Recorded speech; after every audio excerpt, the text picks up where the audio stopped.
अस्सलाम वालेकुम दोस्तों, कैसे हैं आप सभी लोग। Welcome back to my channel. आज हम लोग दोबारा से आ चुके हैं HTML5 के साथ, जहां पे आज हम लोग HTML5 में अपनी इलेक्ट्रॉनिक्स वेबसाइट का पार्ट 7 लेकर आए हैं, जिसके अंदर आज हम लोग रजिस्ट्रेशन फॉर्म बनाने वाले हैं। तो रजिस्ट्रेशन फॉर्म हम बिना टाइम वेस्ट किए बनाना स्टार्ट करते हैं। तो जैसा कि आप लोगों को याद होगा कि लास्ट वक्त कुछ एपिसोड्स में हम लोगों ने इतना अपना काम कर लिया था और बहुत हद तक हम लोगों ने अपना काम वाइंड अप कर लिया है। तो मुझे पता है आप लोगों के दिल में ये सवाल होगा कि हमने इतने सारे पेजेस बनाए लेकिन अभी बहुत सारे पेजेस रहते भी हैं। तो मैंने आपको ऑलमोस्ट 5 to 4 पेजेस बनवा दिए हैं। और अब शायद आप लोग इतने कैपेबल हैं कि आप लोग ये 5 जो बचे हुए हैं उनको खुद ट्राई कर सकते हैं। और मैं आपको खुद कहूँगा कि आप ये खुद ट्राई करें। आपको कुछ भी नहीं करना, बस जो आपका कोड, जो पेज पूरा परफेक्ट है आपका, उसको कॉपी करें, वहाँ पे जाके पेस्ट करें, उसकी थोड़ी बहुत सेटिंग करें CSS में जाके, और यहाँ पे भी सेटिंग करें, इमेजेस चेंज करें, और बस हो गया आपका काम। तो आज हम एक रजिस्ट्रेशन फॉर्म पे काम करने वाले हैं। तो उसके पेज मैंने ऑलरेडी बनाया हुआ है। तो बिना टाइम वेस्ट किए हम लोग स्टार्ट करते हैं। तो यहाँ पे मैंने बॉयलरप्लेट कोड ओपन किया और यहाँ पे मैं लिखता हूँ रजिस्टर, और इसको हम दो चीज़ों से लिंक करेंगे। पहला तो style.css और दूसरा register.css। तो अब हम यहाँ से नैव बार को उठाते हैं, मतलब कॉपी करते हैं। ये हमने यहाँ से नैव बार को कॉपी कर लिया, और अब हम फुटर को भी कॉपी करते हैं। ये हमने यहाँ से फुटर को भी कॉपी कर लिया। अब हम अपना रजिस्ट्रेशन फॉर्म बनाना स्टार्ट करते हैं। तो मैं यहाँ पे कमेंट लगाता हूँ,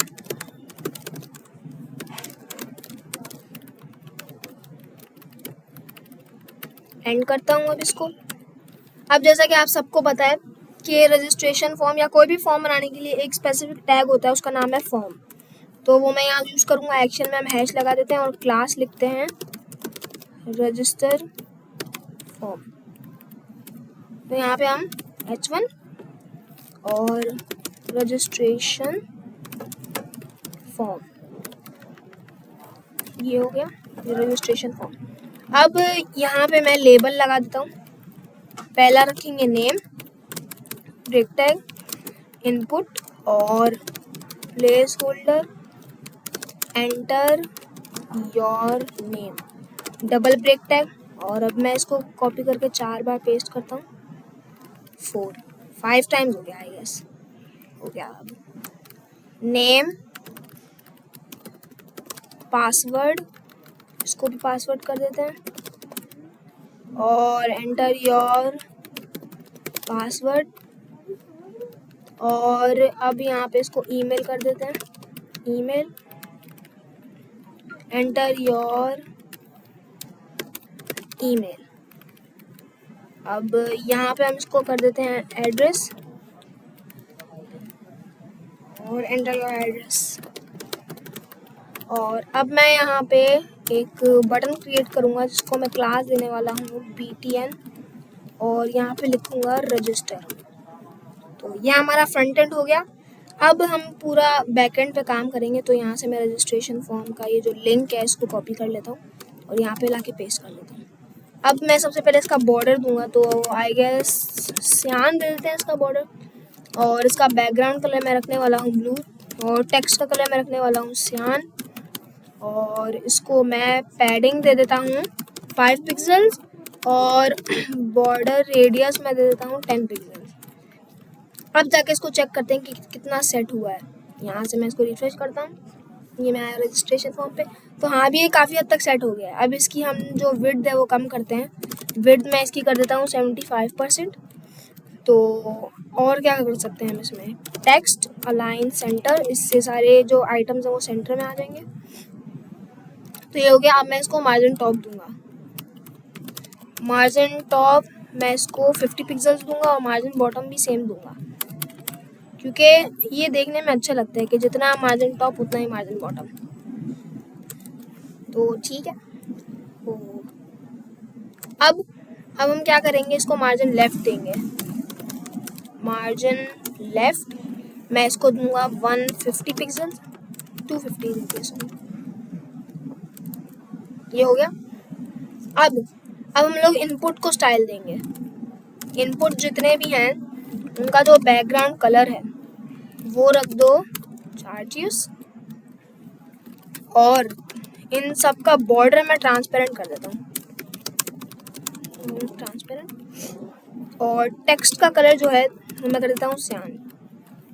और क्या कर सकते हैं, पैडिंग में 10 पिक्सल्स कर देता हूँ, बॉर्डर रेडियस 5 पिक्सल्स, और विड्थ में करता हूँ इसकी 50%। तो ठीक है, हाँ अब ये बहुत अच्छा लग रहा है। तो सियान तो नहीं नज़र आ रहा, सियान कलर ही नज़र आ रहा, टेक्स्ट लिखा हुआ नज़र नहीं आ रहा। ब्लू कर देता हूँ उसको, ब्लू तो नज़र आएगा। ठीक है, तो ब्लू नज़र आ रहा है। अब ये हमने बना लिया अपना रजिस्टर फॉर्म, काफ़ी हमने जल्दी बना लिया। तो यहाँ पे हमारी जो HTML की वेबसाइट है वो कंप्लीट हो गई है। तो अभी हमारे 5 ये वाले पेजेस, ऊपर वाले पेजेस बचे और एक लॉगिन फॉर्म। तो जैसा कि मैंने आपको इससे रिलेटेड एक बहुत सारे पेजेस करवा दिए ऊपर नैप बार के, जैसे लैपटॉप से रिलेटेड मैंने आईफोन करवा दिया है। तो ऐसे आप बस आपने क्या करना है, अगर आपको लैपटॉप का पेज बनाना है, आप आईफोन का जितना भी कोड है उसको कॉपी करके लैपटॉप में पेस्ट करें और फिर आप उसकी इमेजेस चेंज कर दें। और ऐसे ही आपको रजिस्टर फॉर्म से लॉगिन में भी करना है, क्योंकि लॉगिन फॉर्म बनाना अब इतना मुश्किल नहीं है, क्योंकि आपको रजिस्टर फॉर्म है आपके पास। आपने कोशिश करें कि आप खुद बनाएं, लेकिन अगर आप कहीं स्टक हो जाए, कहीं आप अटक जाएं, तो आप यहाँ से भी देख सकते हैं, या तो फिर आप सिंपली यहाँ से पूरा कॉपी करें, क्योंकि लॉगिन में से वो सिर्फ नेम और पासवर्ड होता है, ईमेल और एड्रेस हटा दें, आपका बन गया लॉगिन फॉर्म और कुछ भी नहीं करना आपने। तो इसके साथ साथ मैं आपको 2 चीज़ें और बताना चाहूँगा। पहली के जो हमारा कॉन्टेक्ट अस में हमारा ये जो सेंटर में नहीं आ रहा था, उसे मैं सेंटर में ले आया हूँ। इसको सेंटर में लाने की जो तरीका है वो मैं आपको बता देता हूँ। तो यहाँ पे मैंने क्या किया, जो उसका मेन पूरा था ना, मेन डिव, उसको मैंने एक और मेन डिव में रखा और उस डिव को मैंने स्टाइल दे दिया और उसको मैंने टेक्स्ट अलाइन सेंटर कर दिया, जिससे सब कुछ सेंटर में आ गया। और फिर दूसरी बात, अब जैसा कि हमारा HTML और CSS फाइनली कंप्लीट हो चुका है, तो अब हम नेक्स्ट लैंग्वेज की तरफ बढ़ेंगे। मुझे पता है जावास्क्रिप्ट अभी भी है थोड़ी सी, लेकिन वो भी इंशाल्लाह कवर हो जाएगी। तो अब हम नेक्स्ट अपनी लैंग्वेज की तरफ बढ़ेंगे, जो कि बहुत जल्द मैं ले आऊँगा। उसका नाम है बूटस्ट्रैप। तो बूटस्ट्रैप का काम क्या होता है मैं आपको पहले ये बता देता हूँ। तो जैसा कि आपको पता है कि अभी हमने एक वेबसाइट बनाई, हम ये बिल्कुल श्योरिटी के साथ कह सकते हैं कि ये डेस्कटॉप पे बहुत अच्छे से, बहुत क्लियरली काम करेगी। सब कुछ इसमें बहुत अच्छे से सेट हुआ है, तो सब कुछ इसमें है। लेकिन अब हम ये नहीं बता सकते कि भाई ये मोबाइल में भी सेम चलेगी, मोबाइल में अच्छी चलेगी या नहीं। तो वो चीज़ रिस्पॉन्सिवनेस कहलाती है, कि आपकी जो वेबसाइट है या आपका जो ऐप है, कुछ भी है आपका, तो वो मोबाइल पे कैसी दिखेगी, वो लैपटॉप पे कैसी दिखेगी, वो डेस्कटॉप पे कैसी दिखेगी, या कहीं पे भी मैकबुक कहीं पे भी वो कैसी दिखेगी। तो आप क्या करें, अपने लाइव सर्वर पे एंड दबा दें, या फिर अगर आपका एंड काम ना करे तो आप राइट क्लिक करें और लास्ट ऑप्शन इंस्पेक्ट पे जाके क्लिक कर दें, तो इससे आपको पता चल जाएगा। तो अभी देखें, जो साइज सेलेक्ट हुआ है वो पिक्सल 7 है। यहाँ पे आप डायमेंशन में जाकर चेक कर सकते हैं। तो ये देखें, पूरी हमारी वेबसाइट जो है वो बिगड़ चुकी है, क्योंकि हमने इसको मोबाइल के बेस पे नहीं बनाया, हमने इसको सिर्फ कंप्यूटर के और डेस्कटॉप के बेस पे बनाया है। तो मैं आपको और भी डायमेंशन सेलेक्ट करके दिखाता हूँ। ये देखें, सरफेस डुओ, ये देखें आईफोन 14 प्रो मैक्स पे बिल्कुल बिगड़ी हुई है। देखें इसके फुटर की बाकी सारे ऑप्शन तो पता नहीं कहाँ कहाँ पहुँचे हुए हैं। तो ये देखें, ये जैसा कि आप देख रहे हैं ठीक ठाक बिगड़ी हुई है। तो इसको सुधारने का तरीका जो है वो बूटस्ट्रैप के अलावा आपको कहीं नहीं मिलेगा। तो बूटस्ट्रैप क्या करता है, हमारी वेबसाइट को रिस्पॉन्सिव करता है। तो हम बहुत जल्द बूटस्ट्रैप इंशाल्लाह स्टार्ट करेंगे। तो आई होप आपको ये वीडियो अच्छी लगी होगी, और अगर आपको ये वीडियो अच्छी लगी हो तो आप प्लीज़ इस वीडियो को लाइक कर दीजिएगा, चैनल पर नए हो तो सब्सक्राइब कर दीजिएगा। मैं मिलता हूँ आपसे नेक्स्ट वीडियो में, तब तक के लिए टेक केयर, अल्लाह हाफिज़।